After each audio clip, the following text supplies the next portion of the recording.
महाराष्ट्रामध्ये महानगरपालिका निवडणुका झाल्या. यामध्ये सर्वात जास्त चर्चा जर कुठल्या गोष्टीची झाली असेल तर ती होती उद्धव ठाकरे आणि राज ठाकरे यांच्या युतीची.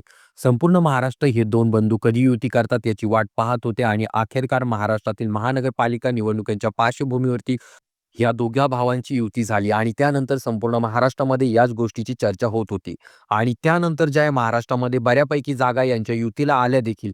परंतु आता निवडणुका सरल्या, निवडणुका संपल्या आणि त्यानंतर पुन्हा एकदा ठाकरे बंधूमध्ये जे आहे वाद निर्माण झाला की काय असं दिसून येत आहे किंवा ठाकरे बंधू यांच्यामध्ये फूट पडली की काय असं दिसून येत आहे.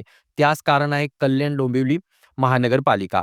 त्या ठिकाणी जे आहे मित्रांनो असं झालंय की राज ठाकरे यांच्या नगरसेवकांनी थेट एकनाथ शिंदे यांना पाठिंबा देत त्या ठिकाणी ते सत्तेत बसले आहेत. तर त्याचसोबत उद्धव ठाकरे यांच्या नगरसेवकांना विरोधात बसण्याची, विरोधी बाकावरती बसण्याची वेळ आलेली आहे. तर संपूर्ण घटनाक्रम आपण पाहणार आहोत. परंतु तत्पूर्वी तुम्हाला विनंती असेल, चॅनलवरती नवीन असाल तर चॅनलला नक्कीच सबस्क्राईब करा. मित्रांनो, कल्याण डोंबिवली या ठिकाणी जे आहे सर्वात अगोदर शिंदे गटाला काँग्रेसकडनं पाठिंबा देण्यात आलेला होता आणि तसं पत्रक देखील त्यांनी दिलं होतं. परंतु त्या ठिकाणी काहीतरी बिनसलं आणि त्यानंतर काँग्रेसनी त्यांचा पाठिंबा काढून घेतला आणि त्यानंतर काहीच वेळात मनसेच्या नगरसेवकांनी त्या ठिकाणी जे आहे एकनाथ शिंदे यांना पाठिंबा जाहीर केला आणि त्यानंतर कल्याण डोंबिवली या महानगरपालिकेमध्ये मनसे व शिंदे गट सत्तेमध्ये बसणार आहे आणि त्यांचा महापौर त्या ठिकाणी होणार आहे.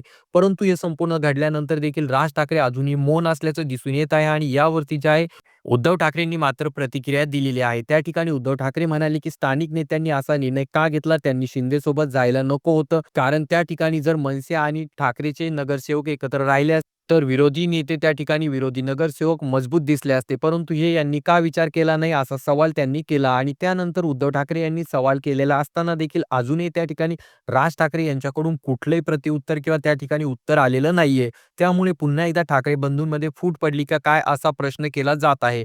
तर याबाबत तुमचं मत काय आहे? खाली कॉमेंट करून नक्कीच सांगा.